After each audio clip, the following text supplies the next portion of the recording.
The Mount Pearl family is telling an incredible story tonight, a story of how an 18-year-old autistic man was arrested by police and taken to the lockup. Dane Spurrell's mother waited and worried for hours and then called 911 to report her son missing. Now, she wants an investigation into how the police acted. Here Now's Jane 80 has our story.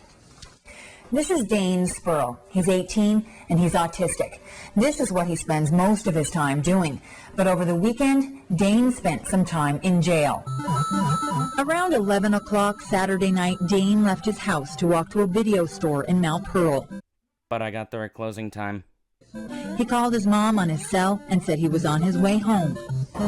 It was along this stretch of Topsail Road where police approached Dane Spurrell. The officer said that he was walking on the road and he should be on the sidewalk. Dane Spurrell explained there was no sidewalk. They were like, get in the car. They were grabbing me, tossing me around and shaking me. And stuff. And they eventually got me to the ground. Spurrell says the officer assumed he was on drugs or that he was drunk. He admits he resisted because he felt he hadn't done anything wrong. He ended up getting hurt. That's from the handcuffs, is it? Yes. He was put in the lockup downtown. At 5 o'clock in the morning, Diane Spurrell was frantic. She phoned 911 to report her son missing. That's when they told her he'd been arrested. And I knew exactly at that moment that they had mistaken his autistic behavior for drunkenness.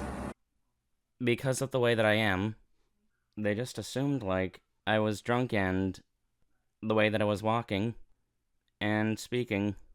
Diane drove to the lockup downtown. I tried to see him, but they wouldn't let me see him.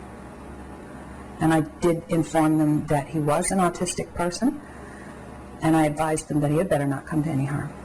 She has filed an official complaint with the RNC. From what he told me, they just didn't listen to him at all. They didn't give him an opportunity to explain himself. They denied him the opportunity to phone me. Diane says she's happy the police have agreed to investigate her complaint. She's told the deputy chief will be at her house on Thursday. She's hoping what her son went through helps create awareness.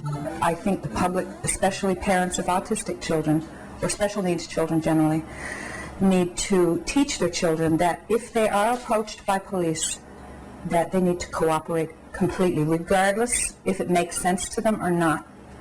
If the police officer says stop, then they need to stop. As for Dane, he says he's not traumatized by the misunderstanding or by his unexpected night in jail.